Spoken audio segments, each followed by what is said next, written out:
What's up, everybody? Here we are today. It is the recast of the Casa cast. We're once again bringing you some interesting topics to the internet. I'm the Doctor, being joined here by Resident Banjo and Landlord Bunch. What's up, guys?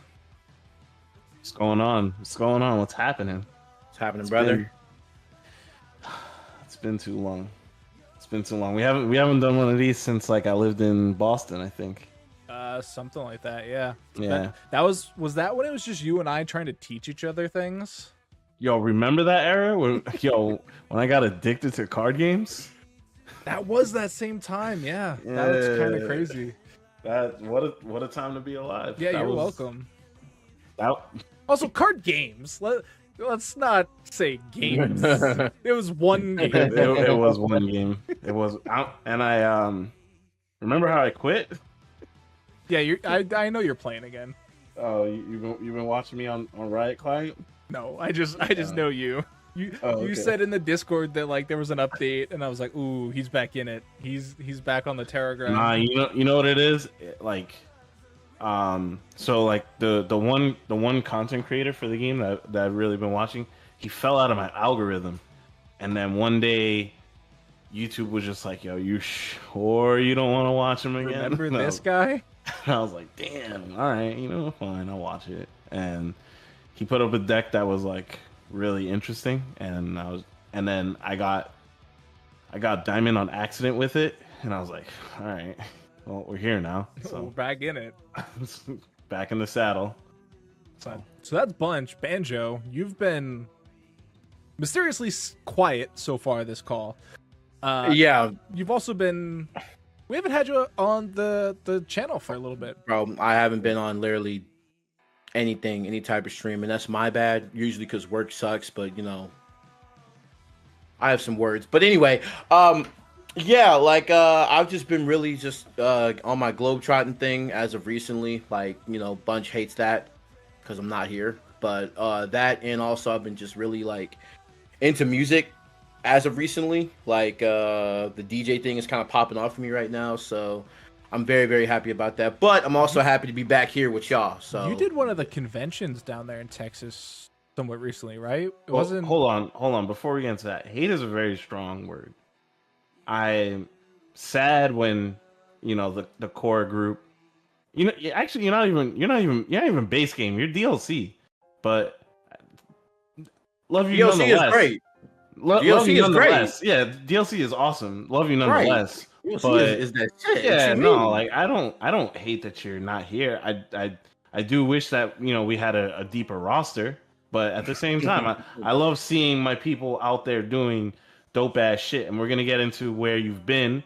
Yeah, like Doctor said, you were at some type of convention or something like that. Yeah. At the start of the summer, I went to DreamHack. I DJ'd there. That's Started sick. the summer. It started the summer. The with end a of DJ August, gig. but yeah, started the summer. I was DJing. You know what I'm saying? Something like July, I was at DreamCon. Making content. We was mobbing out with the homies, and then in August, I found myself in New York. Well, I mean, everyone keeps saying New York adjacent. No, you were in New York. Let me set the record straight. Everybody has been telling me it was like, I say like, yeah, I was in New York, and then they're like, oh, you were at Defender North. It was like, okay, so you was in Long Island. I was like, yeah, I mean, yeah, but not everybody knows that I was actually hung out with Bunch for the first time in this very nice home, in this very nice Brooklyn apartment. Thank you. Yeah, no, it was fantastic having you for the 18 hours you spent in my house. The other 56 hours you were here were you were in the element actually at Defender North. For those that don't know, we're talking about Defender North. That happened at the beginning of August, and it was an okay event. I thought it was run okay. Andrew spent more time in your apartment than I have. He's not even really. He's not even from the same time zone. Is that true? That's not false. That's not false. I don't know the exact numbers, but he at least spent, because you got here at like 5-6 o'clock. No. I'm talking about Banjo. Oh, no, yeah. no. Actually, no. No, I did get there. Like, it was like, Yeah, you got here like 4 or 5 o'clock because Yeah, we went and had like lunch dinner, and then I had to come back and do Casa, and then yeah, you were just kicking it on my steps while my girlfriend came home, and that's when I learned what your real name is, and my whole world turned upside down. oh yeah. Yeah. Hey, yo. That's a conversation that we gotta have one of these days on the show. It's like Yeah. FGC homies not knowing like other homies' names, and I'm just like, Yeah, damn. he looked at me like I Oh, was like a stranger in his home all of a sudden. He was just like, "Yo, who are you?" I was like, I mean, "Look, that's a real thing though. Like, But again, it's so real. It's something And for another day because we got yeah. a whole list of topics on the screen right now, and I don't think we're gonna get to exactly all of these because it's a lot to go on here. But specifically, Banjo put this first one on here real quick. Drake diss tracks are making a comeback. Did I miss something? nah." I was in the office today, so I could have, potentially missed something on the social media verse. Like, as everyone knows already, like, Drake got completely eviscerated this past summer, right? Like with the back-to-back diss tracks coming out, and 14,000 people calling him a pedophile in a live audience. It's a lot to take in, like it's really, really difficult. And basically, a lot of people probably thought, woo! Oh my god. Yeah, I got that. And people were probably thinking like, yeah, this is over. Not like us, ran its course, Euphoria was cool. But now all of these diss tracks are like starting to get played in like live band performances at like football games and stuff. So now the diss tracks are like about to become a thing again. No, that was already a thing. I remember they were playing it at baseball stadiums, like during the whole beginning. Yeah, like over at like Dodger Stadium and stuff like that. That's rough, bro. But they also have VTubers on their big screen though, so the Dodgers are something else. I think we're also having like don't take this the wrong way. I think we're having recency bias, like because we weren't necessarily paying the most attention to when like something like Jay-Z Nas was happening, right? Like because that's the one thing that like everybody can kind of compare this to. Like we were still like kids when that was happening, so like we weren't like fully engulfed the way that we are with Drake and Kendrick. So but like back in those days, like they were playing Ether and Takeover on the radio. So like things like the way that Not Like Us is being used in like a public space, and don't forget how Back to Back was like on the radio in the club all the time. So yeah, but okay, but you punching down on Meek Mill though, like, come on. Are we though? Are we, or is it something that he asked for, and like should have prepared better for? You're not wrong, but it's still Meek Mill though, like. So you're saying that with like your knowledge of today though, is the thing. Okay, that's fair. All right. Like back then, which I don't remember I do remember Back to Back, but I don't remember everything else you're talking about. Like who knows? Maybe it wasn't punching down as it is today. It wasn't punching down. It would be punching down if Meek Mill didn't have the opportunity to clap back. He put out the most subpar clap back, and no one can remember it. And it was late, and it was overly anticipated because of how strong it was, and it was made into this whole big thing due to the mega DJ Funkmaster Flex. So it's a whole to do. If you don't show up in that moment, it's on you, and he's holding that shit respectfully. So Meek Mill, you gotta hold that shit. I mean, there's also like, speaking of punching down, like there was the whole Machine Gun Kelly Eminem thing, where now Machine Gun Kelly doesn't even rap anymore. Oh damn! Yeah, he's a wrestler now, dude. What? No, is he? A pop punk No, that's Logan Paul, dude. You're getting your white guys mixed up. They were both at SummerSlam. Yeah, they were both at SummerSlam. Bad Bunny. That doesn't make him a wrestler.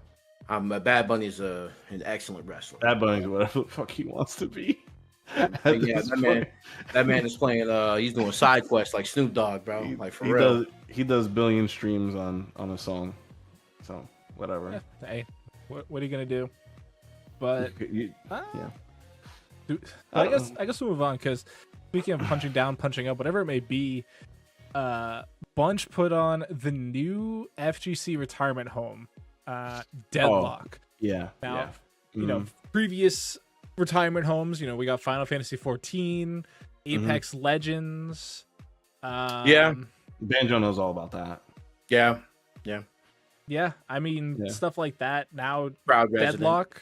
Overwatch for a time when it first, Overwatch came out. League of Legends. That would have been Overwatch 2, right? No, okay. Overwatch 1 was like, literally, it was Street Fighter 5 in February, and then Overwatch came out in May, and then like that was like 2 months after the CPT for that year kicked off, and it was like, what path are you gonna choose? And a lot of people were dealing with the 8 frames of lag. A lot of people were like, "Yo, peep my Tracer, peep my Widowmaker," and it was a real thing back in 2016. And oh boy, is it back? Are we now on a new path of, you know, Street Fighter 6, Terry, or Deadlock?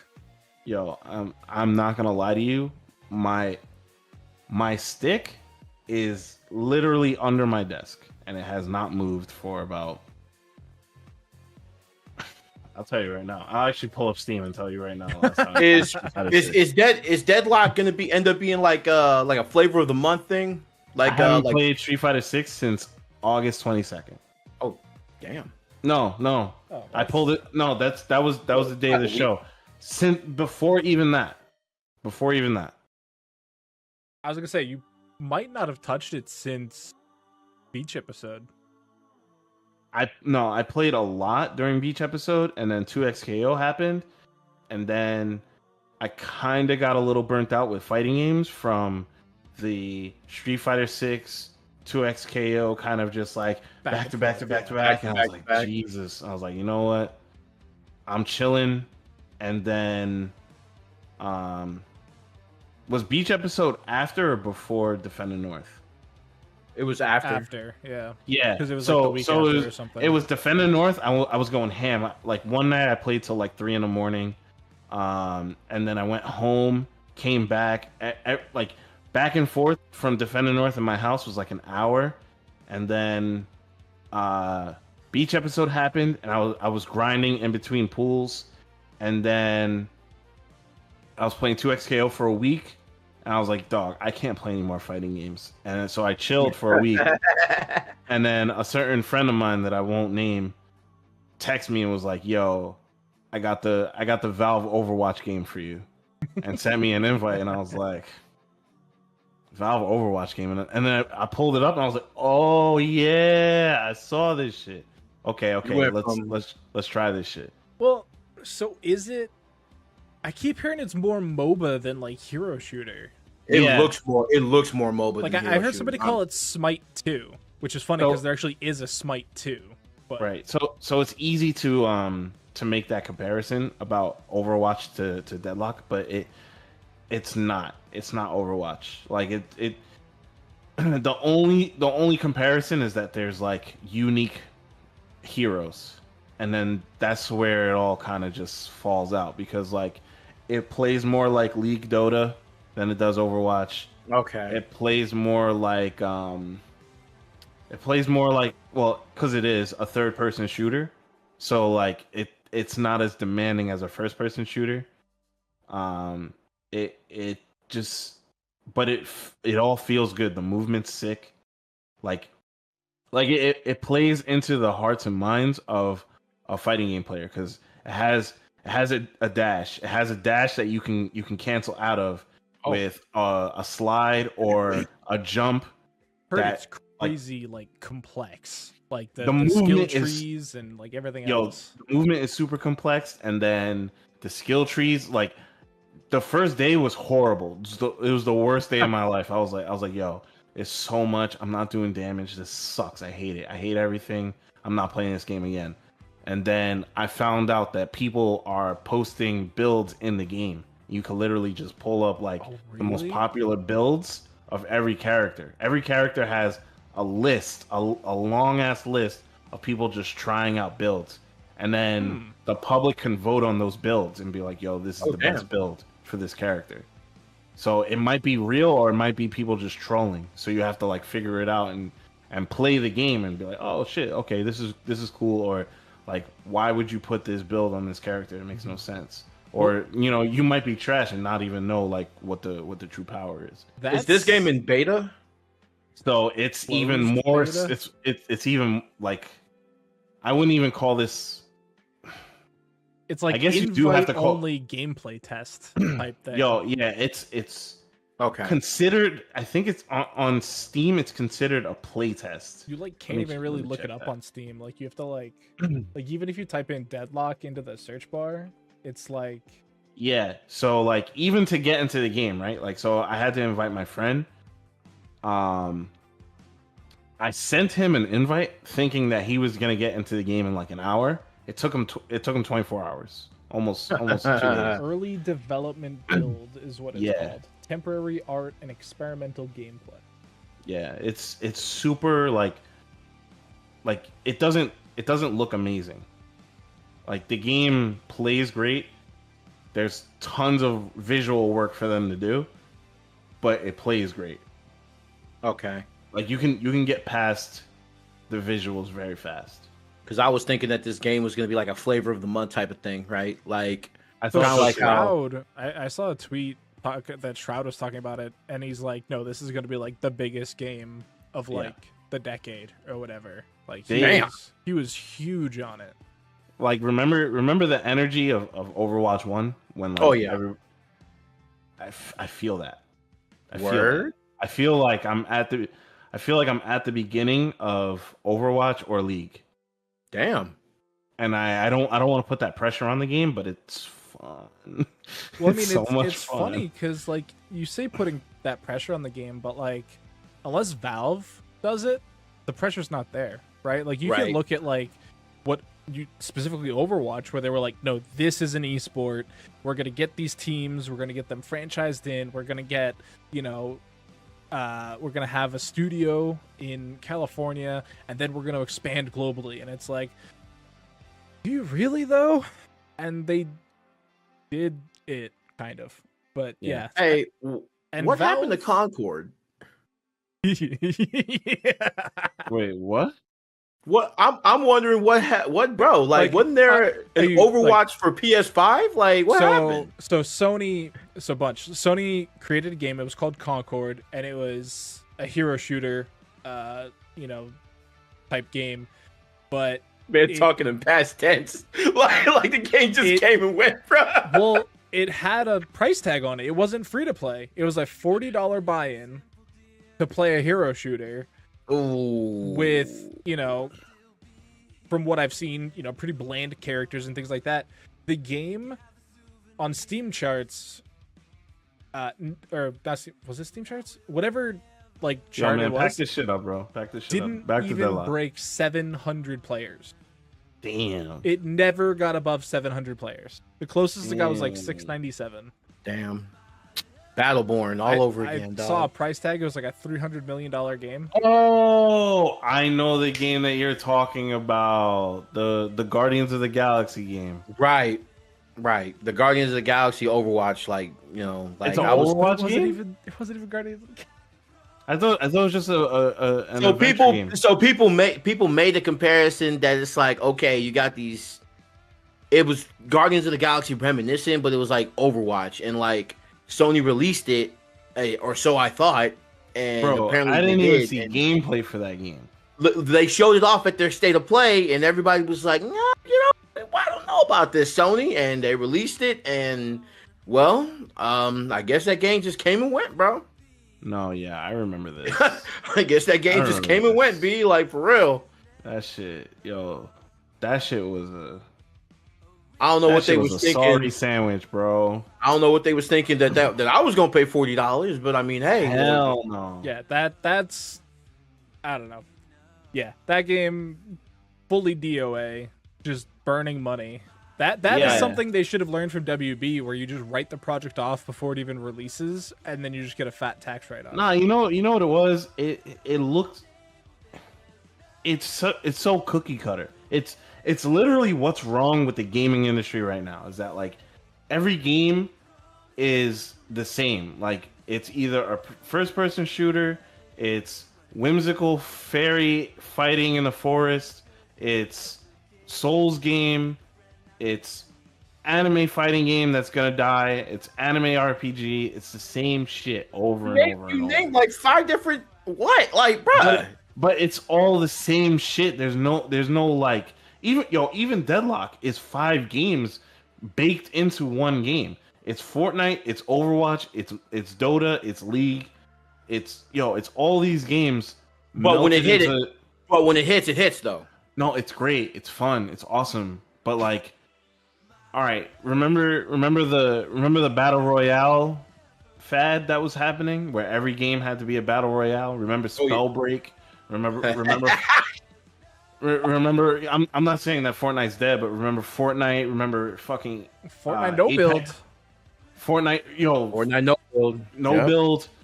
Apex, this game, that game, everything had to be a battle royale. Tetris has a battle royale. Everything had to be a battle royale. Yeah. Halo never got a battle royale. Funny and that game, no, I passed. Yep. I think Halo was supposed to have a battle royale. Yeah, as well. Infinite was like supposed to kind of be that. Yeah, so like.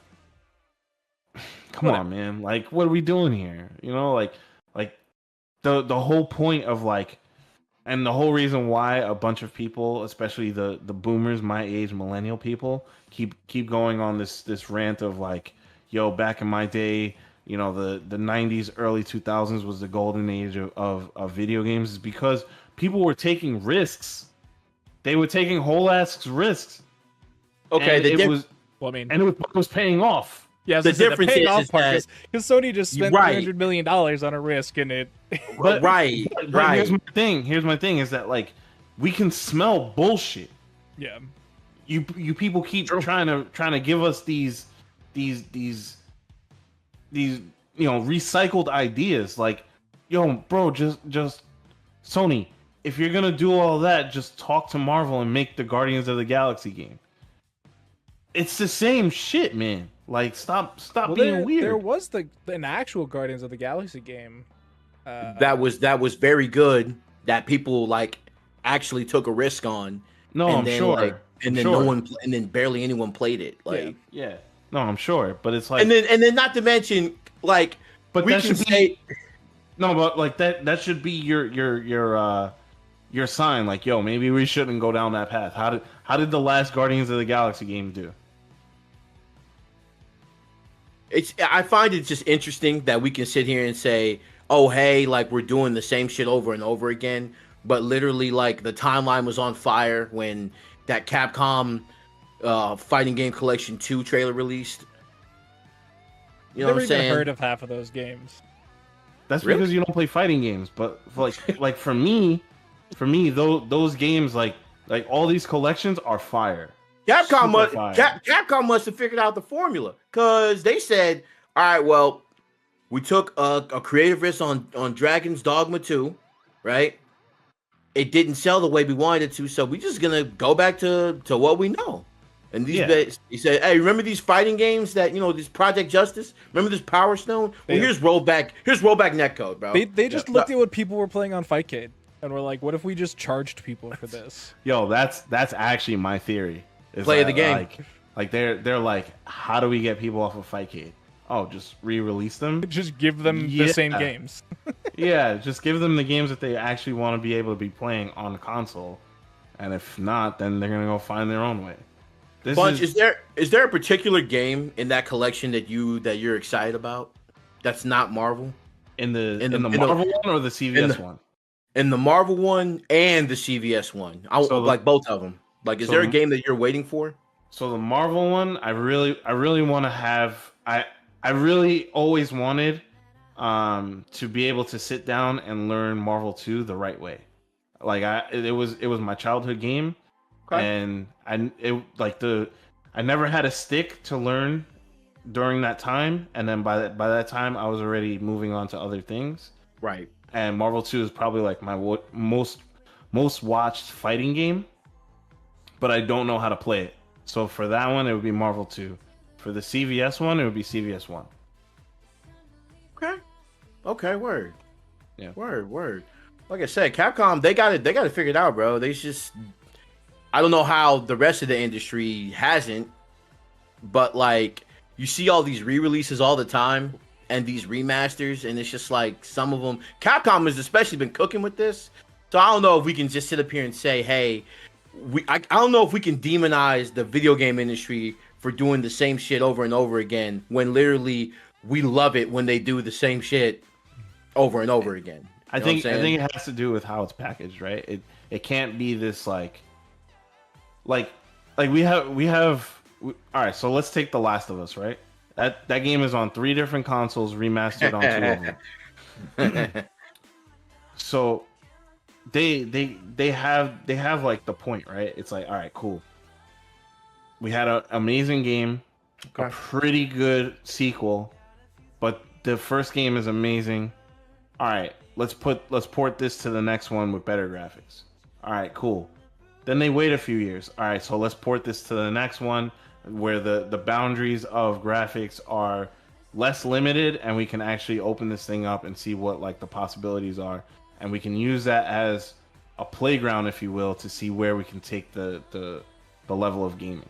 That's cool, fine and dandy. You don't have to buy that game. The game's already solidified, done. The problem with Capcom, with that type of legacy, is that for the longest time they just wouldn't put out anything as far as like a new port, but they were also not putting out anything of substance for a very long time until Street Fighter 4 came out, and then they dropped the ball with Street Fighter 5, and it left people wondering what else was going on, so they went back to these old games. All of that to say is that when they finally did start doing ports, the ports were shit. That's why nobody plays 30th.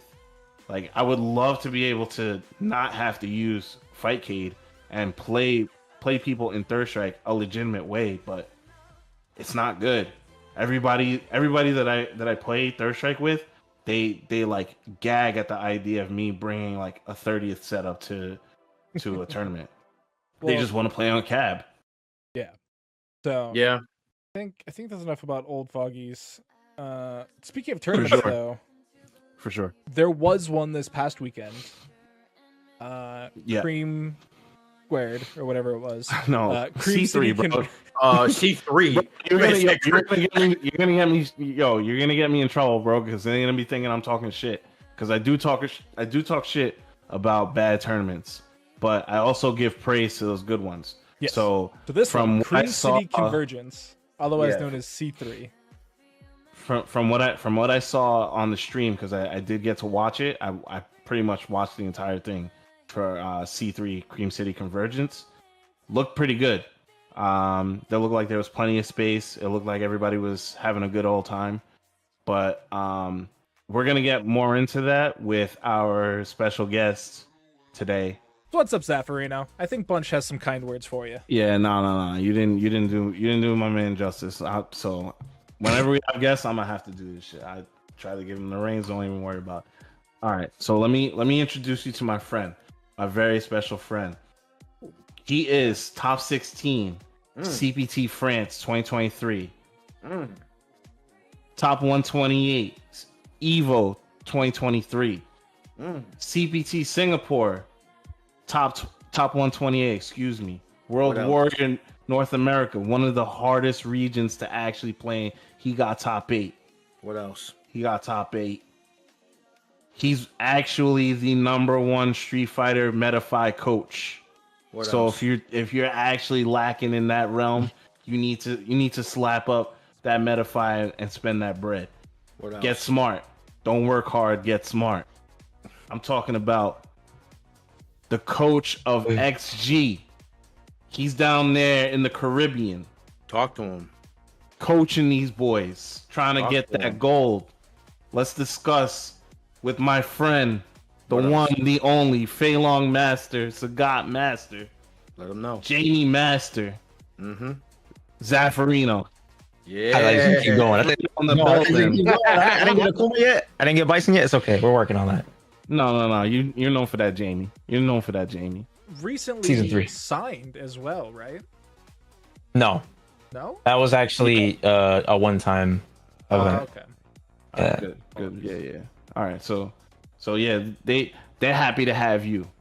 They're happy to have you, not the other way around. Right. We keeping that 100%. What's up, man? How you feeling? I'm doing pretty good. I'm good. I'm feeling pretty good, honestly. Yeah? And Okay. yeah, I'm feeling good. You know, there's always work to do in all aspects of life, but I'm trending in the right direction. So Okay, cool. I'm doing all right. You're real stoic today. I like that. I like when. I'm sorry, I couldn't keep my composure there. That was 10 years of friendship in that joke. You're real fucking stoic right now, man. Usually whenever I see Zaf, I'm like, we do the typical bro bear hug, and then like one of us tries to judo throw the other one, and then it's usually you doing it to me. Yeah, Yeah. I definitely overblow the hugging situation with all my dear friends. So yeah, but man, we definitely wanted you to be a part of this conversation because you were an attendee of a new event, or I mean, it's not new, but like the first CPT. Well, no, it's the second New CPT to the event. tour. Jesus, Franco, you got me right, dog. Franco got me. If nobody got me, Franco got me. All right, so you went to C3. You went to Cream City Convergence over in Milwaukee. Shout outs to Lizardman and the Midwest people. Start from the top, man. How did it go? It was such a unique experience because you don't know what to expect out of a one-day international event. You know, I've never experienced that. So, and I'm looking at my badges on my wall. I've gone to at least 80 majors at this point in 14 years, easily, right? Yep. Easily. So that's crazy. That's so many events. That's a lot. Yeah. Bro. So like that was a first. So to surprise me in 2024, you know what I'm saying? Like, it's gonna take a lot. So going into it, I had no idea what to expect, but I was blown away. It was dope. One of my favorite events. Did Rick run your bracket? I don't think so, to be honest. You don't. I think you would know. I think you would know if Rick ran. I would know. He was running brackets, but because you know how you guys have like leads, like game leads, yeah. Yeah. So I didn't know if that's what you're talking. Because I don't even think he was doing that for our part of the bread. So I don't know if the I don't know if the tweet was bait or anything, but there was a picture of Rick holding a clipboard with a bracket with the pencil. He was on top of a chair. I was talking to him when he was doing it. Yeah, and everybody was like, "Whoa, Rick's running brackets!" And I was like, "Where do you think he started? Like, what the fuck? Surprise! They never seen this. This is crazy, bro. Yeah, he probably might be one of the best bracket runners that we have in the community. But yeah, I just wanted to like get the vibes because that one day tournament thing kind of scared the shit out of me. I'm not gonna lie. Yes, I think they were what was it? It was capped at like 500 players or something like that. To ensure that they got out of there at a decent time. It seemed like they got out of there at a decent time because over here I think it ended at like 11. So yeah, it was like 10:30 ish there. 10 your time. So how was the vibes in the venue? Was it spacious? It was cool. Like I actually wrote out a couple of the things that I liked about it. About the overall experience. Okay. So like the location was pretty smooth because outside of the venue, there was restaurants, there was like bars, right? There was sport like the Bucks Arena is literally like a 8-minute walk, right? So like there's just a ton to do in that area, and also it's easily accessible from the hotels. So I only had to walk 4 minutes back to my hotel room if I had to like go take a nap or something like that, right? The venue itself was really spacious. It was ventilated well. I felt really comfortable. I didn't feel like hot or anything like that. And it was organized easily, so I could like clearly tell where each area was like focused on each game, right? Like it was pretty easy to tell. Tons of setups and casuals and stuff like that, which is always like what we want as players, right? Just to be able to play, because we all get into this essentially a melting pot event where everybody from all over is coming together. We don't know when's the next time we're going to see each other, right? So we always try to take advantage of that. So yeah, it was pretty smooth, man. It was dope. With a 1-day event though, was there like time for you to take up on the casuals though, right? Like as a competitor? Okay, so this is the thing, I guess, like these are the cons, which I can't even say as a con, because it's like everything has to give or take, right? If you're running a 1-day event, you got to be realistic. Right. So they had pretty small downtime between the pools. So yeah, you could the casuals was like, you started to get a lot more setups, I think, like after the initial pools were over, once it got into like top 96 area, right? And then that's when you could easily get some casual sets and whatnot. I just wish there was more downtime just to relax a little bit more, you know what I'm saying? But it wasn't too bad because again the hotel was close, so I'd get to my room in like 5 minutes, 45-minute nap, come back and play, you know what I'm saying? So yeah, it was pretty smooth, man. Everything's gonna have like a pro and con, right? And with all things considered, I think they knocked it out of the park because it went way better than I expected. Yeah, I mean, of course it would, because like you got nothing but vets on that staff, right? So it's just like when you fill a tournament staff roster of that caliber of organizers, it's gonna do is run efficiently. It's just a matter of like you got to sit there and basically be in awe and be like, oh shit, is it really gonna happen? Is it gonna work? Is it gonna work? And it worked. It was awesome. But kind of like to piggyback on what you were saying is like, do you think maybe it was just like kind of like a shock therapy, if you will, because like you're so used to the 2-day, 3-day event outside of your region, because like normally like in your region a tournament's over in a day, but like once you start traveling out, 3 to 5 to 6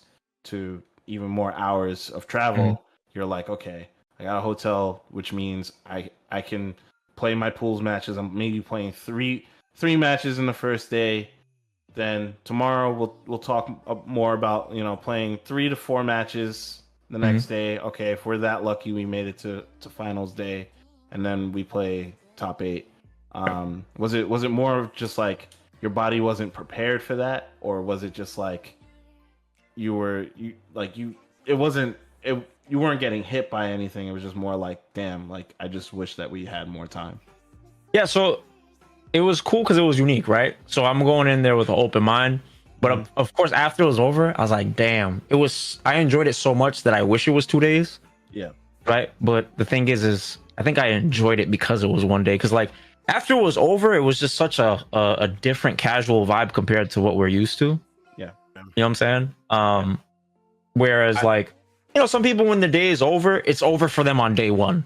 You know what I'm saying? So there's like this weird divide where some players are like, all right, chill mode, but then whoever is left, the last of the Mohicans, they're the ones that are going ham, right? They still have that concentration and tournament killer mode activated. So, but because it was all over in 1 day, it was super dope. When we went to the bar, hanging out with my boys, hanging out with Idom, hanging out with Shine, with K Brad, you know what I'm saying? And it was just so dope. Like, and I was like so grateful. I was like, damn, I haven't experienced something like this, so I'm really appreciative to be able to, you know what I'm saying? Yeah. Because it was unique. So just the selfishness within me wanted it to go to another day so I could do it all over again. But I think that's the fact that it was within one day is why it was able to be experienced the way it was. Yeah. And so what if I was gonna say in the usual like 3-day format, you know, people are like, well, a lot of competitors are like just still in focus mode, you know, for that 3-day span, you know, because you know a 3-day tournament, especially a Capcom Cup event, right, is way more grueling, right? You know, especially if you want to make your way to the top, you have to just stay in that focused mode basically the whole time. But the fact that they were able to just do it in one shot, you know, it has because the right people were running it, and what it sounds like because the right people were running it, and because it was like, you know, it had the time span of like a regional event, but it was a major, which is, like you said, something that really hasn't been done before. So, you know, like the fact that you were able to just go out and enjoy yourself, bro, that's actually really good to hear. Because I really wanted to hear the subtle nuances of like, what else were y'all doing over there in Milwaukee after a Street Fighter tournament, you know? Drinking. I will say though, there was one critique I had, and it was just a personal thing. I didn't play my first match until like 40 minutes into the bracket, which was really weird. I've never experienced that. All right. I'm gonna shoot them some bail. So did you have a bye? I did have a bye. Okay. Oh, okay. yeah, that So makes sense then. That's probably what it was. Your first the first match probably had a DQ and they couldn't do anything for 15 minutes, which landlocked them into that. And then the possibility of them being on stream, which I think it was the streams because the person I played was playing in front of me when I was watching them. But I think it was them trying to hold matches for stream. Yeah. And that just kind of threw me off because I was warmed up, ready to go into it within like, 10 minutes. Yeah. And then a whole 40 minutes goes by and I'm just sitting there. You know what I'm saying? Yeah. So that was a little... Nobody likes cold hands on that shit. Yeah. For sure. Yeah. And I mean, it's a delicate balance, you know, trying to find, as the TO side, trying to get like your stream matches that like are stuff that people want to see. And, you know, as the competitor side, you know, wanting to be able to play, you know, in a reasonable time frame. Yeah, makes sense. Yeah. It's fair. Okay. Sick. I So like now, that. Like, you've obviously experienced multi-day tournaments with like, you know, competing every day. Do you think there's a world where they still have multi-day tournaments, but maybe just finish games in a single day? I mean, that so that already you can kind of happens. get like those both worlds, right? Where it's like, as a competitor, you can have your tough day and then you get to chill out the rest of the event, but then like you still get to have all of these titles without cramping anything on top of each other. Oh, like for the big. So I'm assuming like you mean for like the big games, right? Because they do that technically, right? Already. Yeah. I'm not saying like, you know, for your Sailor Moon tournament to spread that over 3 days, but like, right. But like, yeah, for Street Fighter 6, like if it's reasonable to do it like in a day or two, and then they can have that whole extra day of essentially a convention, right? Do they not? Is that not what Evo is? I thought that's what Evo kind of. Evo is definitely 3 days of competition. If you're... like if you're playing Street Fighter at Evo, you're playing for 3 days straight. It's granted, Evo also has like 5,000 Street Fighter players versus C3, which had a couple hundred. So like that's the first thing, right? So it's like it's kind of tough to call because first it's players, it's the player to venue to amount of setups ratio. Like you have to play with those 3 things and then make sure that each one kind of, you know, coincides with the other one. Like if you have a 1,000-man tournament, you probably shouldn't try to do that whole tournament in a day. Like there's just you shouldn't do that, right? But like 1,000-man tournament online can be done. It can be done because you have infinite setups. Everyone has a setup, so you're not really worried about that. But if you have a finite amount of setups, now you have to get 1,000 people through your door, checked in, played. What was it? 25% of that has to go 0-2. So you have to get 250 people out of your building, and then you have to play the rest of the people. yeah, no, like you That's really a should lot. just break that up into 2 days, and like heaven forbid your fire code only allows like 300 people through the door. Like Oh, yeah. I'm just thinking of like worst case scenarios, right? Yeah, Like yeah, so yeah. like C3 was like the best case scenario where it was like we knew it was only gonna be 500 people. That venue could probably hold something to like 700 to 1,000 people at a given time, and you know the mission is to get it through in one day. It's totally doable, but all of those things have to make sense first. Yeah. And then you have like the other side of the coin where it's like, what is it, the 2 weeks of Capcom Cup that we're up to now? Where it's, first weekend is, LCQ. You got to run through all those people. And then like a week later, you come back for the actual cup.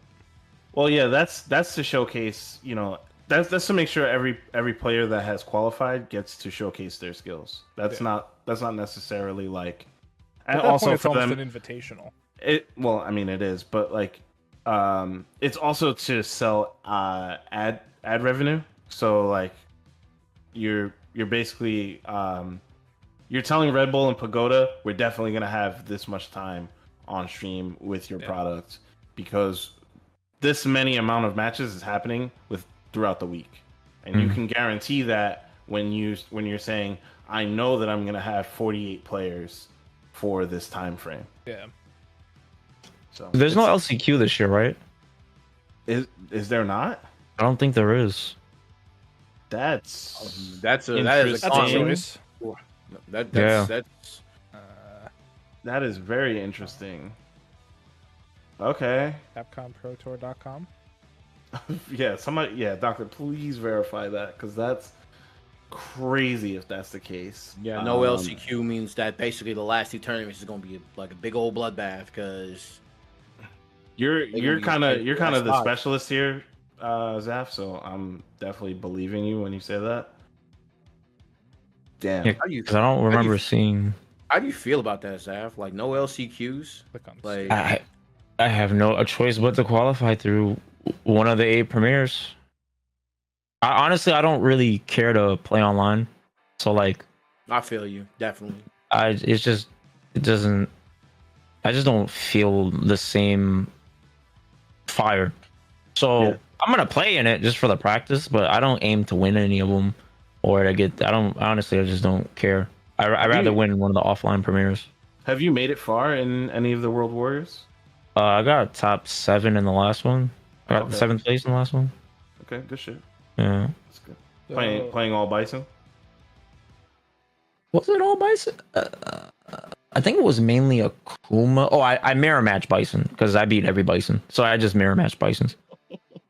Yeah, So Slid that in. I'm not even looking at the joking. premiere I'm not because you know what it is, bro. Is you know what's funny? When I went to C3, right, I saw Problem X was in my pool. I didn't even know until the day of because I didn't care to look at my pools. You beat So- him too? Yeah, I beat him in the mirror, but Ali. he went Blanca and then he beat me with Blanca. Yeah. Okay. But I was happy because I beat him so bad. He told me afterwards, he was like, usually I'd be mad, but you beat me so convincingly, I had no choice. I couldn't even be mad. No, I was like, yeah. Because I Yeah, feel, you're I all play right. Rico and I play Strider a lot. So, like, Word. I'm ready for the footsies, because they both play footsies so well. So it's like, it's a very straightforward matchup. It's like the Fei Long mirror. Yeah. Yeah, I can see that. I can see that. So if you look at the premiere schedule on the Capcom Pro Tour website, it doesn't show an LCQ. It says that there are 10 players coming from the premieres, but then it only lists 8 premieres currently. Yeah, so 2 of them are super premieres, Evo, Yeah. right? And I think top 2 from Oh no, the Singapore and Japan are the super premieres. Okay. yeah. So top 2 of both of those events automatically qualify. That's the weird. You next- think Evo would be a super premiere, right? Like what? I Which think is I think why they're I just was- I think they're just calling Evo, but it's I technically guess. treated as a Yeah, because Yeah. Singapore and Japan are specifically Capcom Pro Tour 2024 super premieres.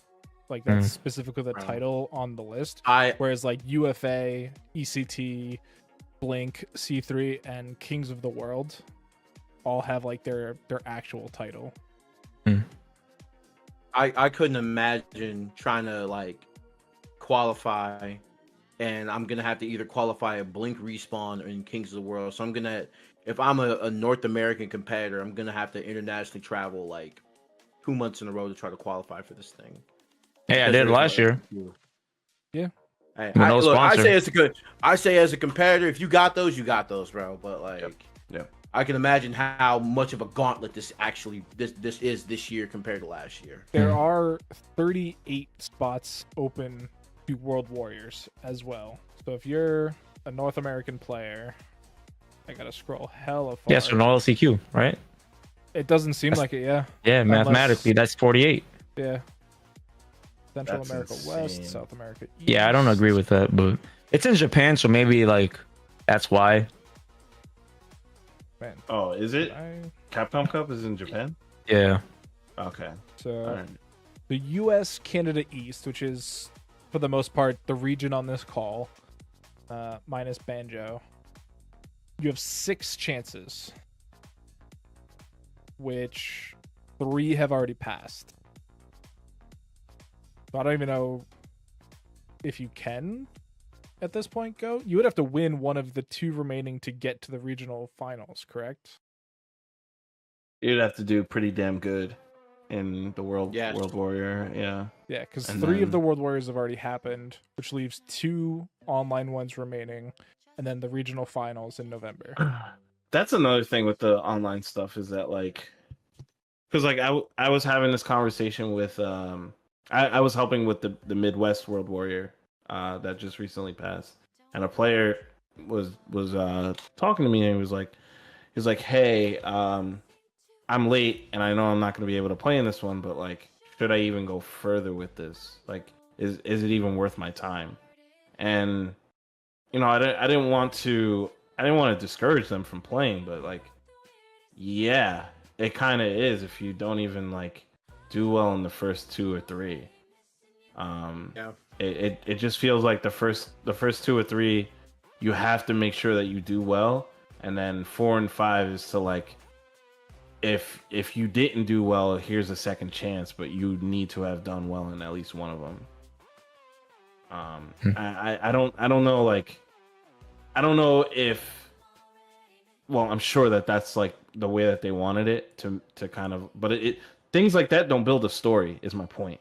Like none of this builds like a, yo, damn, like, other than somebody like Mena who has not done well, but that doesn't matter anymore because he just qualified. But yeah, like that was like the one story out of all of them. It just, there's no storyline. There's nothing to follow. Does the FGC really care about storylines? Let's be real. 100%. Yes, 100%. 100%. 1,000%. Are you That's how you kidding me? connect. It literally the reason why I want the point system to come back is that like, yes, it made things more grindy, but it gave me something to follow. Like I'd be able to be like, okay, well, you know, Zaf got this you know, he placed here in Milwaukee, whatever it was, and all right, he got 30 points out of that.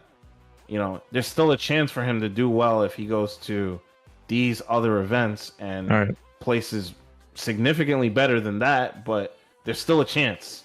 There's still something for me to follow with this player. Okay. Yeah, It's I like mean, storytelling is in human nature regardless, right? Like, Yeah. that's just a human thing to want and to do. Yeah. And, you know, it's... in, like, esports, there's, like, 2 kinds of storytelling. There's, like, from the producer, right? Capcom, Riot, Valve, whatever that may be. And then there's the grassroots storytelling, you know, the people that go to the event and interview players and post it on YouTube and stuff like that. And something that you do definitely miss out on with all of these online events is that type of content, right? Like, how many people these days know about Born Free? Good point. Yeah, they're just something to, you know, there's something to follow when there's something about a scoreboard or a ranking system. You know, I can't say power ranking or I'm gonna get jumped on Twitter. But yeah, there's bro, if we just had a ranking system, everybody could be like, okay, this person is the best right now.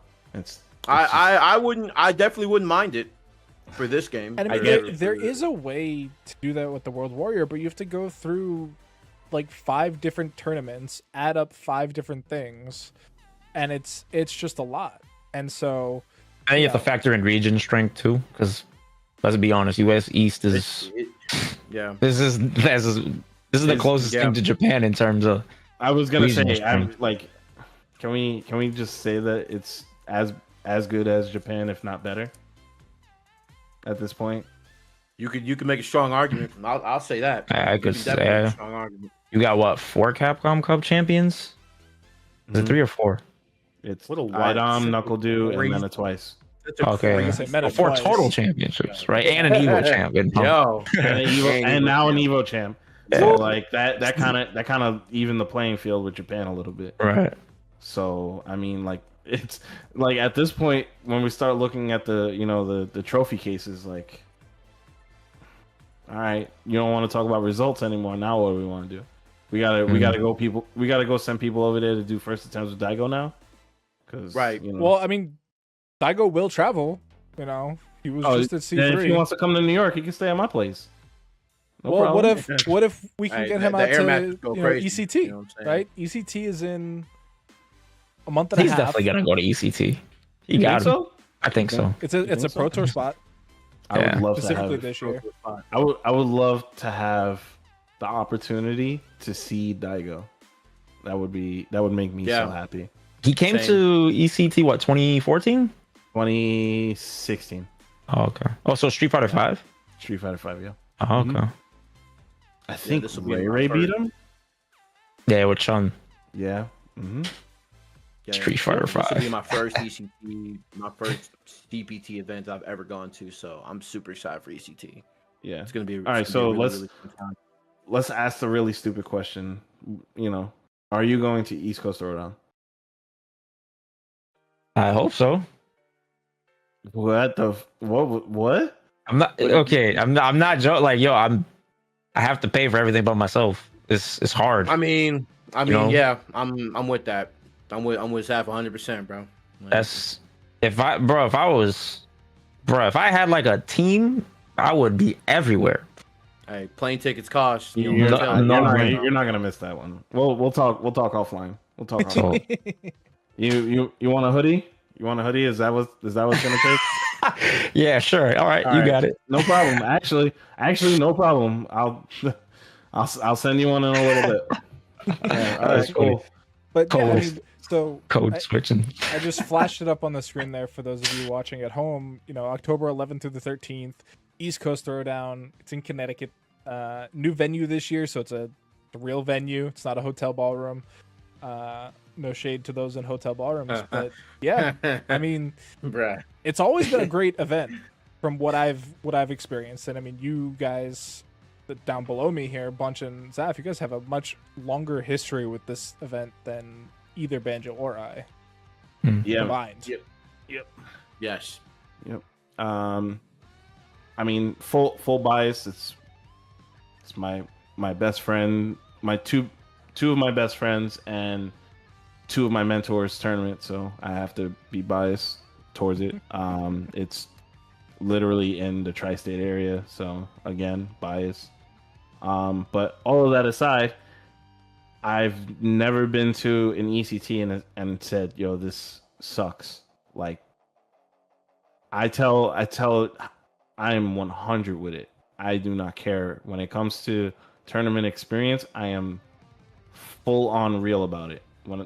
If the event sucks, I will let you know.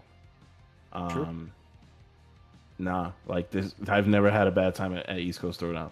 And if you're a Street Fighter player, and if you even remotely care about being the best in the world, you have to go to East Coast Throwdown this year. Quite simply. Really, any year, right? Because you were just talking about how the East Coast United States is so good at Street Fighter. They all show up to ECT, right? Like you have every region. And it's on the coast. They go to ECT. Like, why would you? Yeah. Why would you not? Yeah, if you're a competitor, you're gonna be fighting for your life, guaranteed. No, that tournament is. I haven't even looked at the attendees list. I probably should. because like they were saying that the numbers are pretty good right now. But After I want I that trophy. left, That trophy's so sick. bro, Oh yeah, the record plaque. Yeah, bro. Yeah, I would love one of those on my wall. I'm so Where would I hyped put it? that Shine has 2 of them. Oh my god, I'm so hyped. Shine fan club president, bro. This man, bro. And Well, you know, Banjo. I don't know if you know this. They used to be on a team together. The Deep Lore. Oh, word. OG boys. OG. We were I remember arguably the most fun team, and we were arguably the best team at one point in New York. I remember I was leaving Brooklyn. I got home and I texted Bunch. I was like, "Thank you for, inviting me into your home, man. And I'll see if I can make it to ECT." And he was like, "Nah, you're gonna be here. Come through anyway, bro." And I was like, "All right, this sounds about right, bro. And considering I hate my job, and yeah, I'm gonna be there, bro. No problem." Banjo, No problem, you need bro. a job to get there. Like, flights I cost mean, what do you money, think? bro. Hey, I've been working. I've been working at that job. I hate the place, but I've still been working. A bus will get you there, bro. Nah, we're not doing that.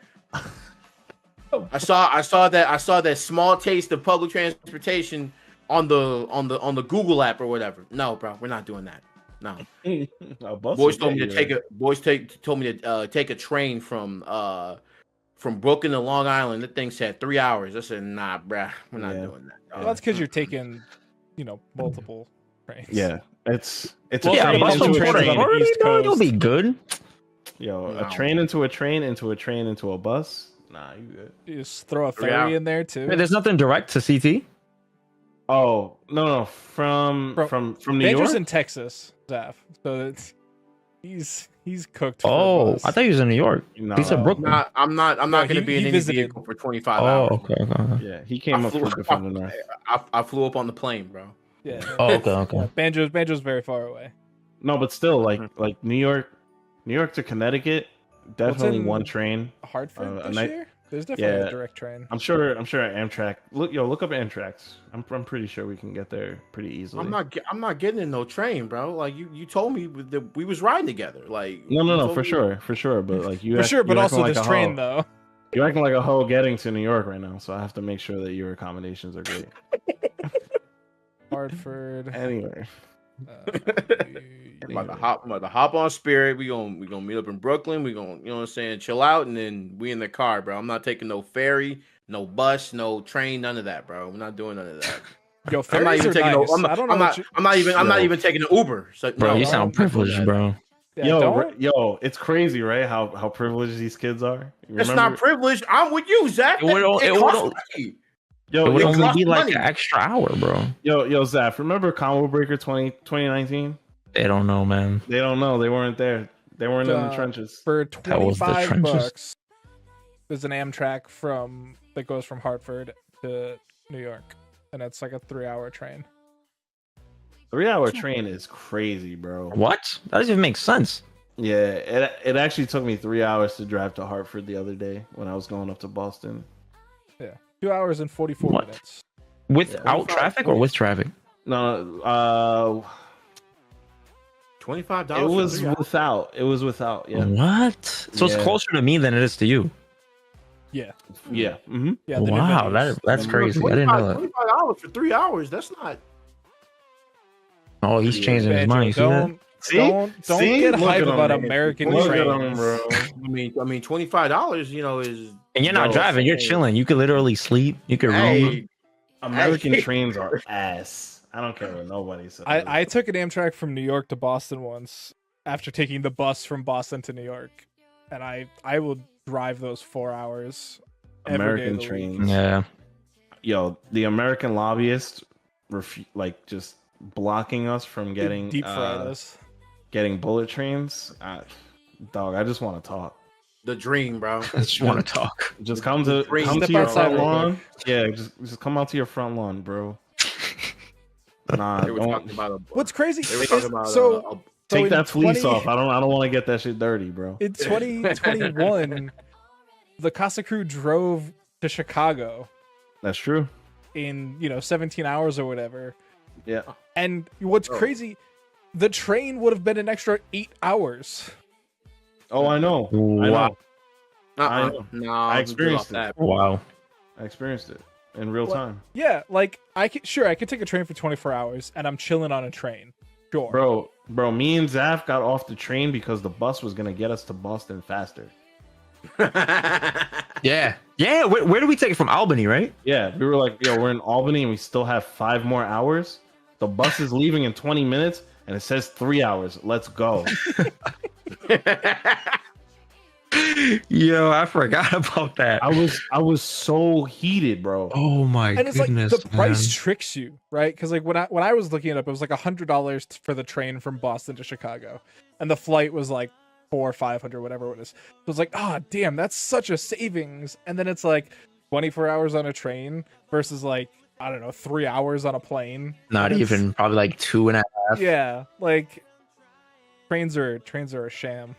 Bro, I got America. scammed the last time I took a train. I took a train from it was round trip. I took it from South Station to Penn Station. This was when I was living in Boston. I took it down and back. And it was the same amount as a flight. And I was like, why? Why did I do this? Because I didn't want to drive? It's the That's same amount of time. I've definitely made fun of Bunch for taking a plane from New York to Boston. No, I will always do that if I have the option. And I was like, why did Yeah, you do that that? makes sense because it's 45 minutes, right? But honestly, $100, yeah. when I was going to New York every week, it was the fastest I'd get there is like 3.5 hours if it was a crazy ass bus driver, right? But usually it was like 4 hours, and that only cost me, it was $18 each way. Yeah, it's super cheap, but like, Yeah, if you knew what you were doing. So I was getting the lucky stars, 18 bucks. Sometimes I got the way back for $8. So that's crazy. for Yo, for like less than As an 30 bucks, I would exceptionally get tall back. guy, though, public buses like that are just not for me. If you take 10 years You're off like of my what, an inch taller than me. I'm 6'5", so So we're- I'm 6'3". yeah, so we're I mean like 2 Oh. inches, whatever. But like, I don't know, man. Last time I got on a bus, I was Okay, that's fair. Cheaper than the Uber though. I don't know. brother, man. I'm Get out of driving here my with own your car. Uber, bro.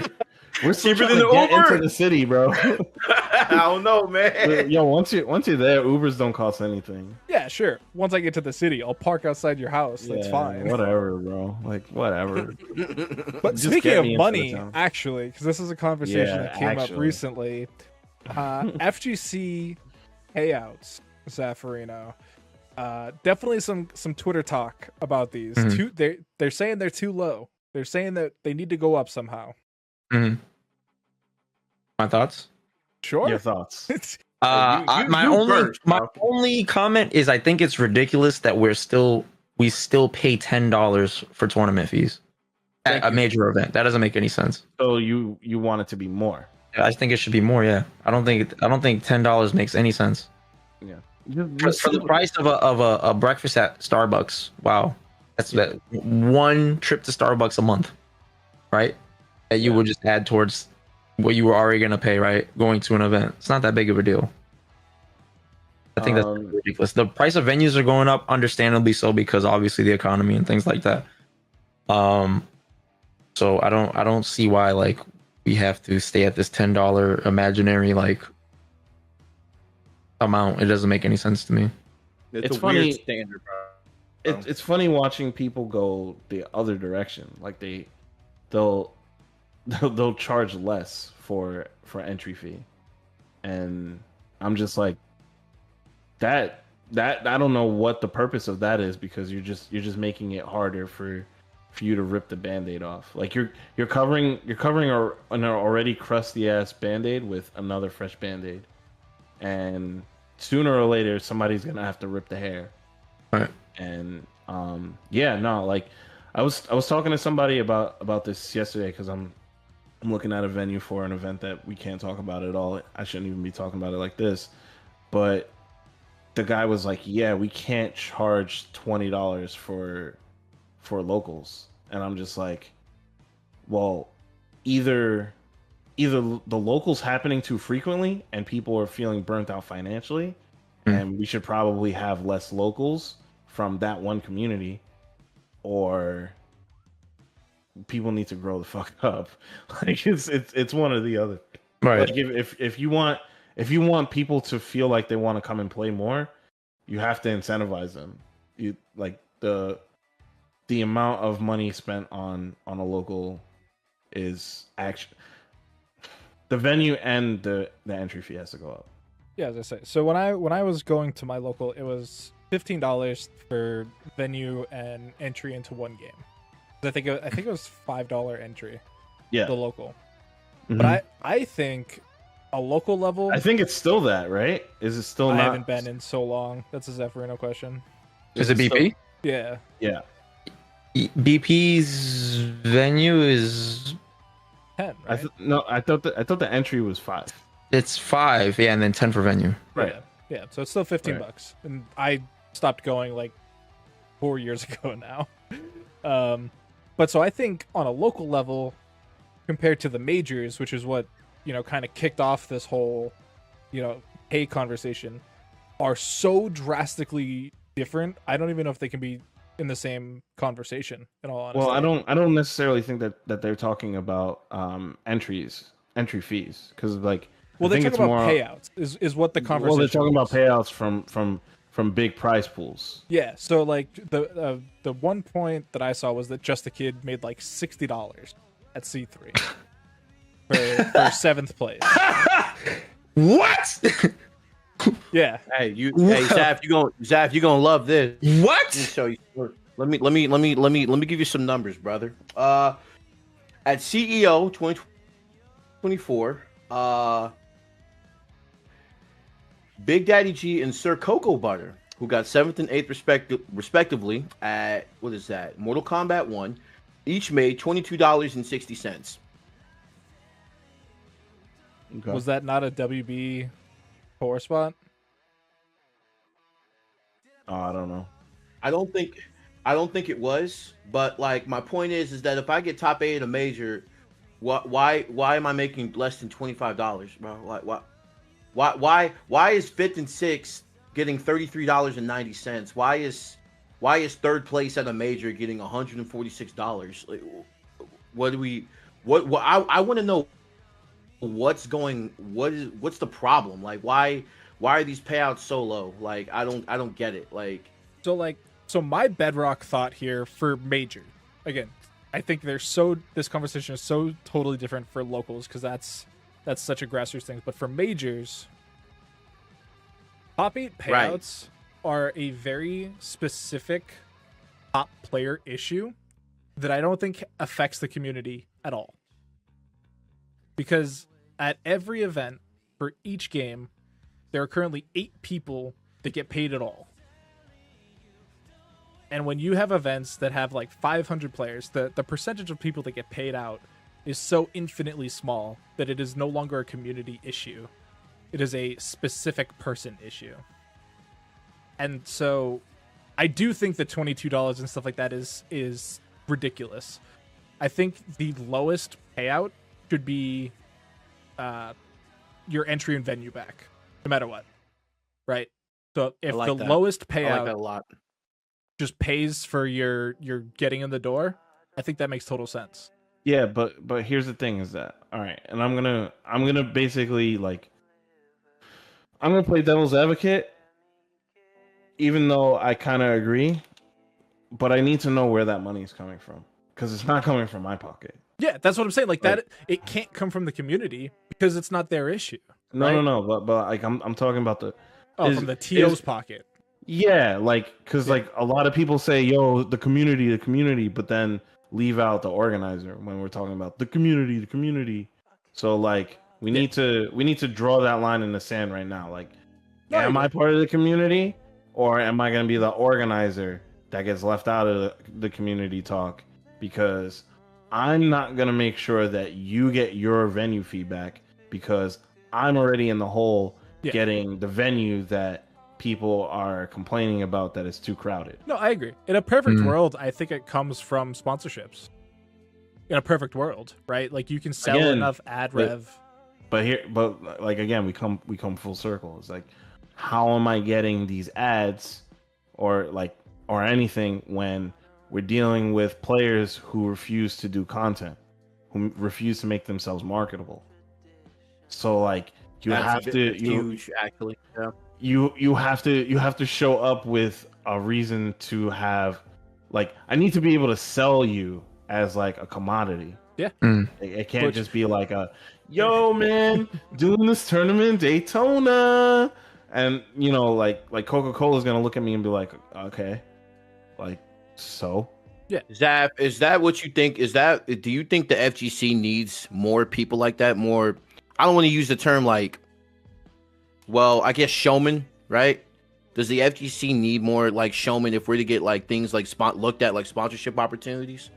Yeah, I think that makes a lot of sense. I mean, look at what's happening in Japan. That's exactly what we're seeing, right? Like they're selling out stadiums for Street Fighter League, right? Because their collaborations with streamers and content creators that are far beyond the FGC, right? But that merger has catapulted some of those players. Bro, Naruto, who's like the best Jamie, right? Bro, he has like 3,500 viewers on his streams now. That's insane. Yeah. Like, and I'm so salty because I missed Sajem's The Sage thing signups. I didn't.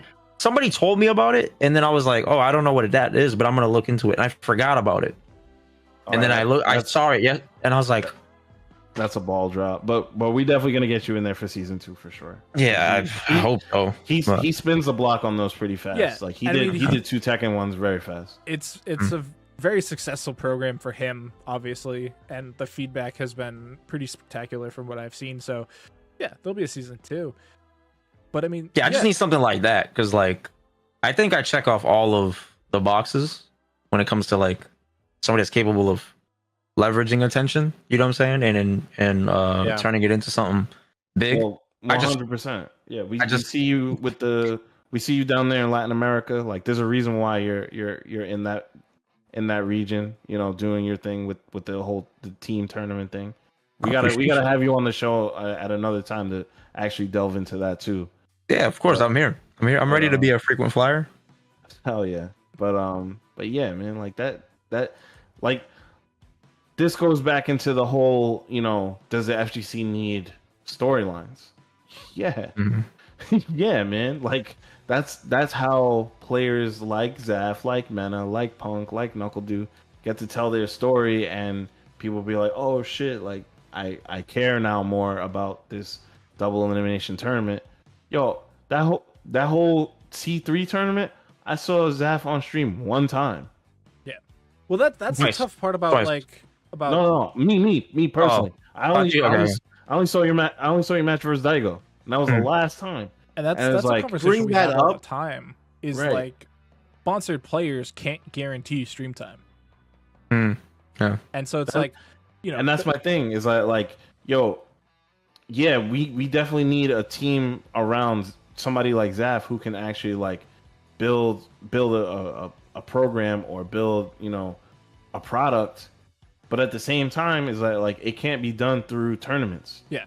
Like too many people are asking the TOs for money. It's like, yo, like if I sponsor Zaf, there's a chance that my logo is going to be seen one time. All right. Maybe. And maybe. And no disrespect to you, Zaf, but like, you know, if we make it to finals day, then that's amazing. Then it's going to be 4 times. But like at the end of the day, as me, the sponsor, I've potentially spent $2,000 to $3,000 to get you to go to a remote location to have my logo on stream 4 times. Right. And that's why you got to make content. Exactly. When I could have had you at home doing a watch party and my logo all over your stream all the time. Right. Do you remember the conversations around co-streaming? Right? Like, once you get to a certain level, there's no reason to travel to an event when you can stay home, watch it on your own Twitch channel, make your subs, make your money, and you still get make more money than some people that make top 8. Some of these people are making more money just by hitting go live. And that's why I do it for the glory. I honestly just do it for the glory. That's not the problem, right? Like these tournaments, and like I said it in my tweet yesterday, these tournament payouts should be considered like a performance bonus when you're doing your finances. Under no circumstances should you be going to these tournaments looking for rent. Like that just shouldn't happen. Or you know what you can look at it as too, which is interesting, as like a form of self-investment, because you can invest into your own narrative, you can invest into your own storyline and exposure. You know what I'm saying? Which is what I do. It's like, you know, I perform, people see me up there doing well against Daigo, then they're like, yeah, maybe this dude does know something about Street Fighter, and then they're more curious, and then they, you know, they come to me, and then you have to connect with your audience too, right? So like a lot of people kind of, especially in this generation, we just want shortcuts to shit, right? Excuse my language, but people just want shortcuts to things in life. But what really like resonates with people is when they can connect with you, and that's why those storylines are so important. Otherwise, what's the difference between you and some other streamer if there's no connection there, right? They could just spend idle time with another random streamer whenever you're not on. If they don't feel a pain point when you're not streaming, there's no connection. They could be setting their Twitch primes over to Knuckle-Doo's chair. Yeah, right. Instead, they could be using the Twitch primes right here. Twitch.tv/Casa Bunch. True. Yeah, you guys all make excellent points in this, because like I'm with the whole camp of like, hey, maybe FGC payouts should be, you know, maybe this certain amount, but like where's the money coming from? And also, if you a top player and you basically go into tournaments for rent, like let's be real, you're not utilizing your skill set the proper way when there's literally money to be made in different avenues, especially if you're a good player. And like if you're a good player, like why aren't you like making content? Like why aren't you like trying to monetize your skills in different ways? Like why aren't you coaching people? Like, you know, things, there's other ways for you to make bread than trying to go to a Capcom Cup or just any other large tournament and win money. Like people think that like they're shelling out a lot of money. You know what I'm saying? It's just like, when is 5 figures not enough? You know, when is winning 6 figures like not enough? You know what I'm saying? Like Uma was correct in winning that million and then being like, all right, I'm done. Yeah, I'm not gonna lie to you. I got nothing left for y'all. I'm done. Like once I win, I pay my mom's house off, and then I most likely just become a full-time like sensei. Right. You know what I'm saying? Like that's not a bad thing. I won. It's not a bad thing. It's not a bad thing. I won. Listen. This man Punk chose the optimal path, bro. I won Evo. I'm doing content. Why do I have to compete? Well, I mean, if we're talking about actual winners, I think it's Knuckle-Doo who won the Capcom Cup and then invested. Excuse me, Evo. Sorry. And then was able to just disappear, you know, for his when he left. Right. Like, but that's the optimal path. You win the big tournament. If you're making content, you just continue to just eat off the content. You're already going to get more.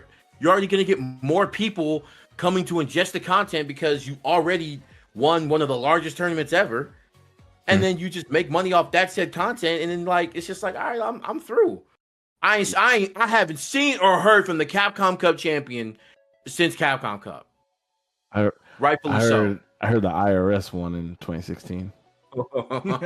This man is so foul ball, bro. Well, Uma did go to Evo Japan, and he got like 13th, I think. Oh, did he? Yeah. I mean, if there's one tournament for Uma to go to, it would probably be that one. Yeah, because it's right there in the region, right? So it makes sense. There. Japan's like right up his alley as far as like the things he likes to do. All right. So. Man, y'all got it. I won the million, bro. Y'all got it. Yeah, man. Like,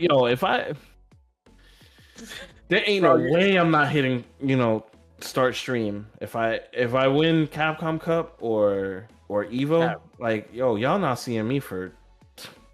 If I win Evo, none of y'all are seeing me until Capcom Cup. And the fact that top players like this, top players are like asking for like more money is just like.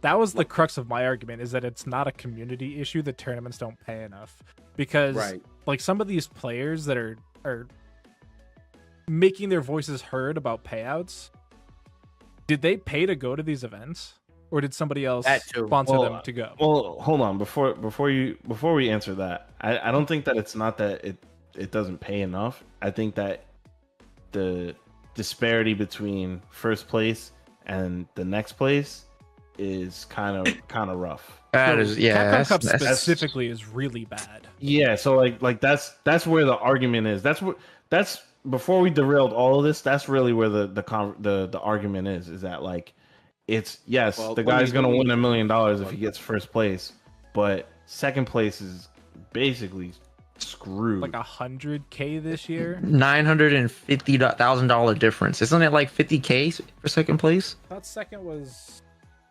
100 this year. Is it 100? Let's go back. I feel like it's 50. CapcomProTour.com. Rules. Rules. Cap. Disparity. I want to see the payout with my own eyes.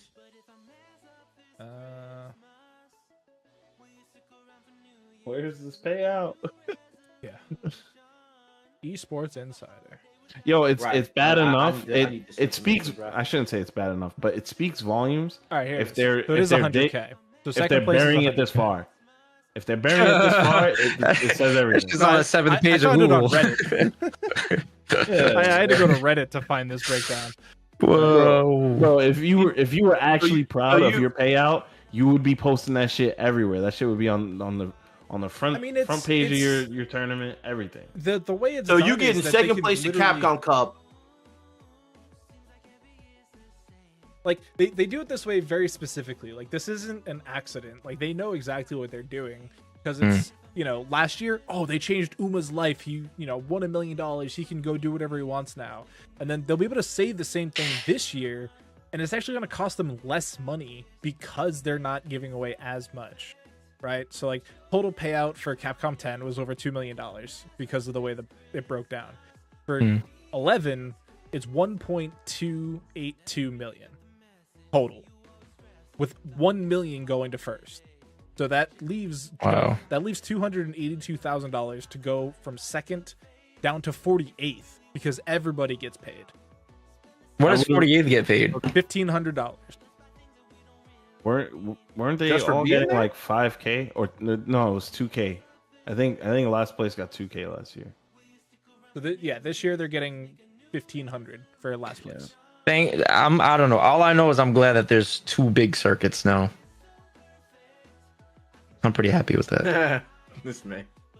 Yeah, I mean, like that's another thing is, like I remember in Counter-Strike, way back, people were complaining that there were too many leagues going on because every team was a part of every league, which is its own issue.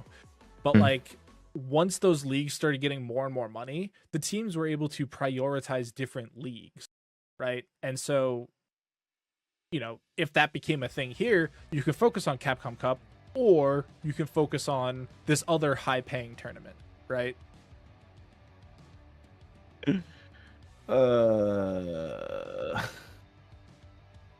What's up, Bunch? What's so funny about that? Are we, bro?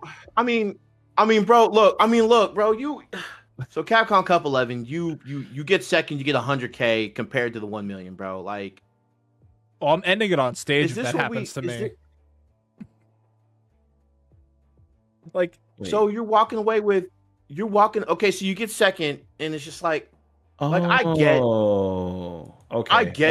not getting 900. I get not winning the million, but like 100K, like look, I'm I not don't saying know. we're not saying Maybe it's it's bad just money, a- Banjo. We're not saying that. But imagine. I know you're not saying it's bad money, but okay, yes, I get the sensation of and the pain of not winning $1 million and then just losing out on $900,000. Well, Like yeah. I get it, but it's still $100,000 Sure. for getting But- second. Do you remember the clip from what was it, Evo, with the JP where the spike went the wrong way on Kakaru and he wasn't able to finish the combo? That was Evo, yeah. It was before JP going to sucks. Gamers 8. Mm-hmm.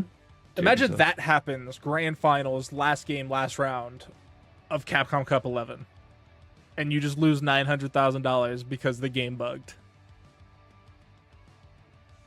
So I mean, Okay, so sure. You're, so you're wait. So you're agreeing that the money should be split better, or more fairly So amongst the players.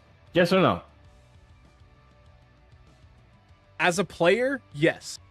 No, bro. As you can't Capcom, do that. As Doctor is in. Yes or no? I do think it should be different. I also think that the prize grabbing headlines only works for so long, right? How many years in a row are we going to be super interested that first place gets $1 million when second No, we're place... no longer interested.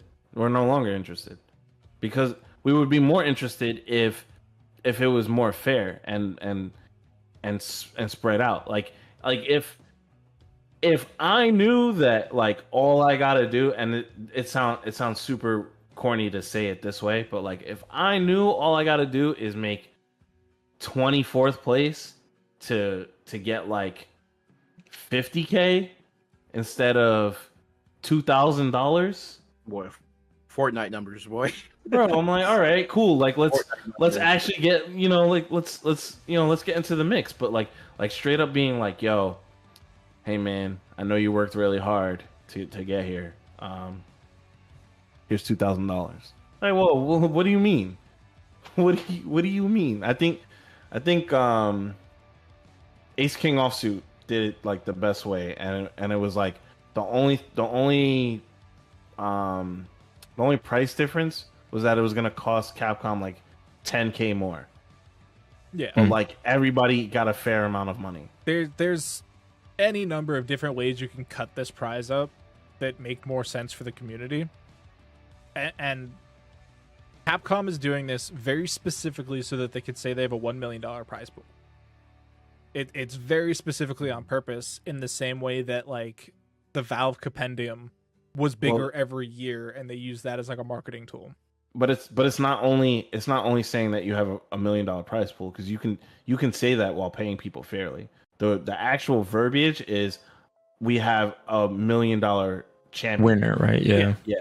And that's the thing that all right, we're gonna just name names. That's what Big Bird is alluding to on Twitter and being like, yo, that's no longer sexy when you have the winner from last year saying thanks for the money, I'm out, and just going to watch VTubers all day. Yeah, instead of like, I think that's all where I'm saying. I think that's where that argument falls Right. apart, personally. Right? how? Like, well, because like I said, he literally won the lottery, right? Like, not to like dissuade the work that goes into getting this first place prize, but like he literally just wins the lottery, and you expect him to go back to grinding immediately? No, Because I expect to hear a storyline out of it.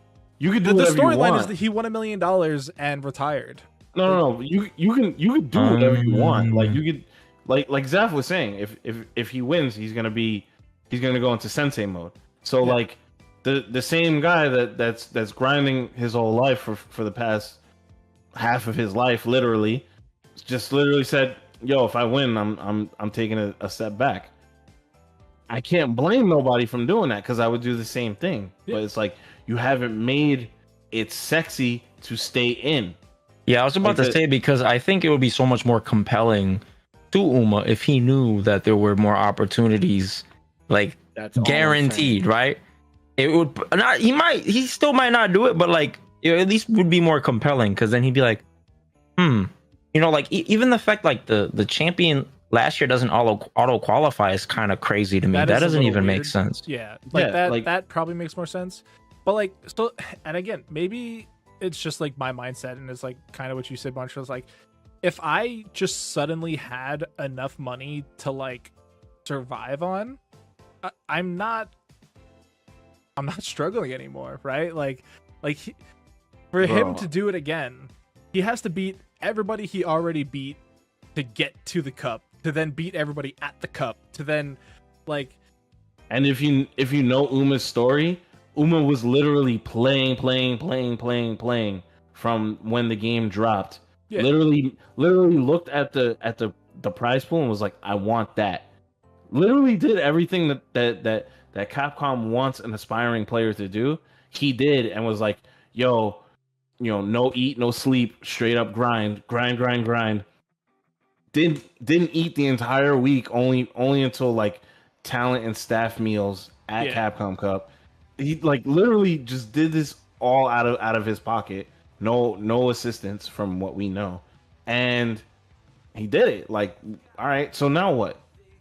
Where is the incentive for him to like turn this into a full-time thing? Like, where's the want to like, oh shit, like, you know, all right, cool, this was dope. How do I get in on what Japan's doing? How do I turn? Was he from Taiwan, right? How do I make Taiwan the next Japan when it comes to Street Fighter League stuff or anything? You know, like So how that's do I a get very- my VTuber people interested into the game so that we can build and make more money off of this thing? And I think that's kind of where our mindsets dissect, because it's, you know, you're talking about it like, how can I make this better for everybody now that I have won the prize? And in my head, I'm like, I did all this work. I now get to enjoy my prize. And his mind's probably not even on that, right? Like he's like, yo, I'm a millionaire. Yeah. And US dollar goes crazy in my country. Yeah. I don't need any of this. I don't need you. I don't need the stress of not knowing when I'm gonna eat again. Exactly. Because I just did that for the past 365 days. And for Capcom, like, they don't, you know, this is gonna sound super shitty, but they don't need him anymore. Like, they don't need that storyline, because they can just say, he did this, now it's your turn. And now they get to find somebody new to go that same route. I think need is the wrong word though, in the sense that like, cool, nobody needs anybody here, right? But like the people that are still here, right? The people that want this to become a bigger, more important thing down the line. People that would love to see fighting game esports take that like next step into like something, whatever the next thing is. You know, the you, the me, the Zaf, the Banjo, the top players, whoever, the talent, the staff, all the people that kind of want this thing to take the next leap. Where do we go now? And then what's gonna happen when the next millionaire wins the next tournament? Where is it gonna go now? Because it's like, all right, cool, we have Street Fighter League, but now what, bro? Like, there's no like next thing. There's no, yo, this really happened. We can really sell this story, because there's no story after it. Yes, there's no defined story. And that's what makes like the $1 million like not like it did for me personally. It just doesn't make it like, doesn't make the $1 million sexy. Sure, like all my troubles are like gone when I get the million, but like as a consumer watching this, it's just like bro, like where'd the $1 million guy go? Like, is he just gone? Like, is that it? Yeah, because it would have been cool to see him competing this season, right? It would have been like, damn, that's the $1 million man right there. You know what I'm saying? And then you'd be really interested in watching and seeing. Win or lose, it would be sick, because you'd be like, yo, if he wins, he's like, yeah, of course, it's the $1 million man over there playing a $1 million jury. But if he loses, you're like, damn, where your $1 million at? Like, that's a conversation that people can have over and over. Yeah, it's a little toxic, but at the same that's time, definitely got to be tough on his mental health. No, 100%. It's like, competition is tough though. You don't think it was tough not eating? Well, no, but I mean, I would like, argue that it's 70% of like the reason why he didn't come spin the block. Yeah, is, like, is simply because when like Punk fell apart in 2017 after losing Evo.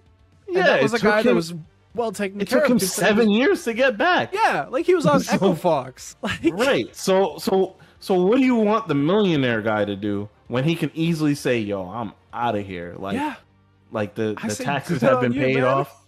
Yeah, no, I get that 100%. I'm putting the onus on the developers and the community to be like, yo, first off, stop trying to sell this dream. You already have a core group fan base that wants this to go a specific way, and there's a way to sell this to make it look right. And you guys are just keep doing, you spin the block to have this millionaire conversation one time for possibly 3 months to a year, and then you spin the block again, and now you're out $4-5 million on the tournament. I say, book the $1 million prize pool for Capcom Cup. It's stupid. Prize pools only get you so far, and it's why like the bigger esports don't always, promote the prize pool itself. Like they're like, bro, you won IEM Cologne. Like that is the chapel right there. I say Capcom focus more on expanding SFL 100%. and try and make it more worthwhile for the teams to invest in that type of program. I think that combine idea is so sick. I think it's sick.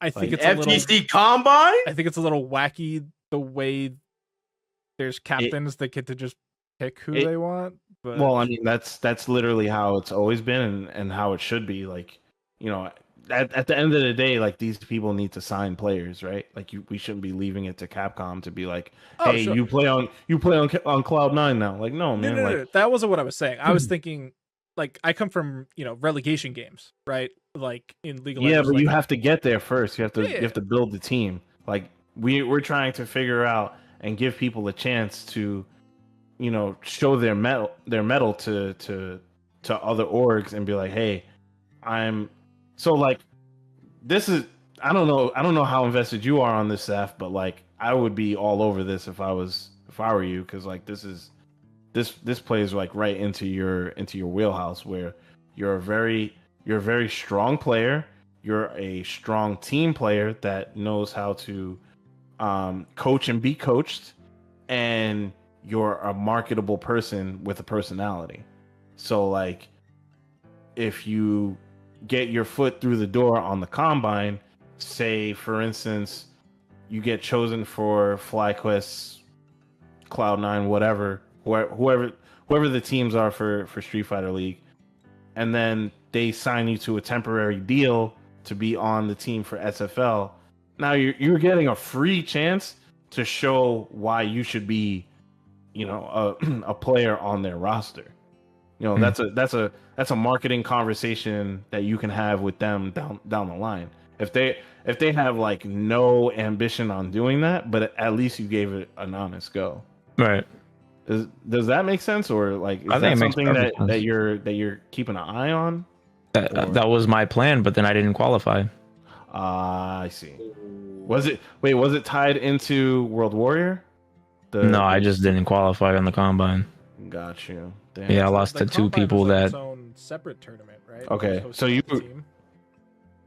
didn't hear what you said. Well, I was saying that I was just too angry. Like its own separate tournament that was hosted by like the team, right? Like the FlyQuest Combine was like its own tournament. Yeah, it was like separated. That's what that tournament was. Okay, I got you. Okay. Tracking. Yeah, so I'm not happy about that. You train a whole year so you can. Okay. Well, I'm sorry to reopen that wound. I legitimately didn't know how it was working. Yeah. All right. Well, we get them next time. It should honestly be more. Oh, right? Don't look at me like that. I didn't know how it worked.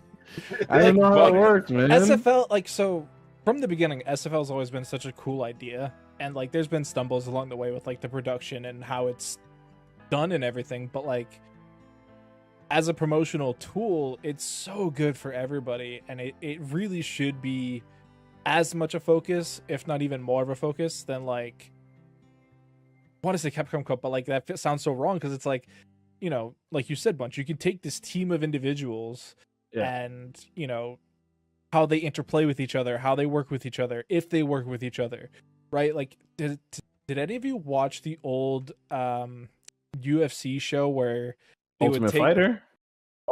Yeah. Like if SFL like did something like that, bro, the amount of content that you could create even online, kind of like Justin's thing. What the heck was that called? Oh, Next Up. Next Up was great. Yeah, like more of that. Just we need more of that.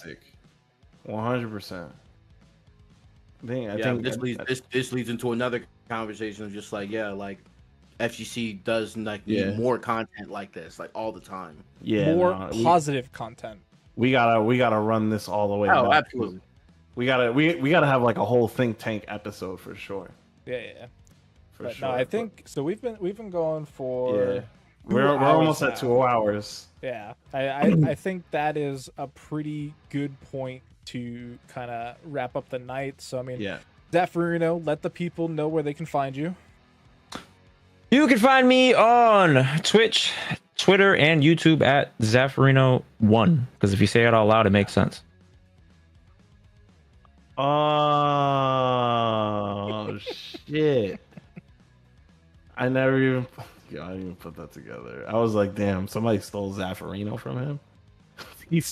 That's actually all. No, I actually have the original Twitch account. I have the so original stupid. Zaffarino Twitch account. I just never bothered to change it, bro. Whatever. All right, good shit. It's man. Definitely check out Zaffarino on all of the socials. Shout outs to the homie Zaf. Zaf, thank you so much for being on the show, homie. I always love talking to you because it's always some insightful shit, and I always feel like you're on one side of the spectrum and I'm on the other one, and we always have like good positive debates on stuff, but it's usually us agreeing on a lot of it. So I can't wait to have you on the show again, and we can kick it and talk some more. Thank you guys for having me. I appreciate you guys. I appreciate all the good work you guys have been doing since the pandemic, and holding us down, because who knows where the FGC would be without tournaments like Casa, man. Yeah, I don't know where I would be either, to be brutally honest. But yeah, thank you guys, and we'll see you on the next one. Peace. Oh, I got to throw a supplement. Peace.